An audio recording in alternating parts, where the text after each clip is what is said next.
I was completely surprised when I saw the announcement of the Pope saying what he said about civil unions. I think I would have been surprised not only yesterday, I would have been surprised next year, the year after. Pope Francis making waves across the world, endorsing same-sex civil unions. In a just-released documentary, the Pope says, what we have to have is a civil union law. That way they are legally covered. It brought me great joy to hear that the church is although not changing official teaching, is changing the tone and how they approach gay people and gay Catholics. Albert Hernandez, who spoke to us via FaceTime, and Kenneth Haino are practicing Catholics who have been together for 10 years and engaged for 7.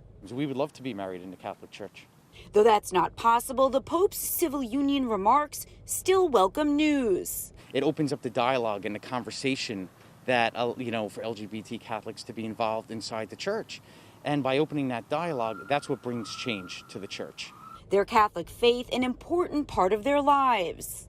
I think being a gay Catholic requires a lot more work.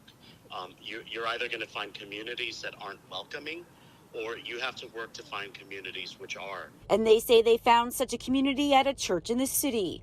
David Kilmnick, president and CEO of LGBT Network, says Pope Francis's words a step in the right direction. However, it's not fully there yet. We've learned throughout our long pained history that separate is never equal, and the institution that is equal is marriage, not civil unions. Kilmnick says the Catholic Church is a source of pain for many LGBT people, and there's still a lot more work to do. When it comes down to it, this is all about love, and love is love. Love wins all the time. Hate doesn't win. Julie Byrne is the chair of the Department of Religion at Hofstra University. Certainly no pope has ever said anything close to this before. And so in that sense, it's very, very historic. Byrne says the Catholic Church changes in small increments. While she says a lot of people would like to see the changes go faster, the teachings of the church aren't going to change so fast. The best Pope Francis could do was to say something as welcoming as he did here, and hope that the welcome translates to a lot of LGBTIQ Catholics as opening as much as he can do, practically speaking, at this juncture in time. Byrne says the issue of same-sex rights has been a huge driver of people away from the church.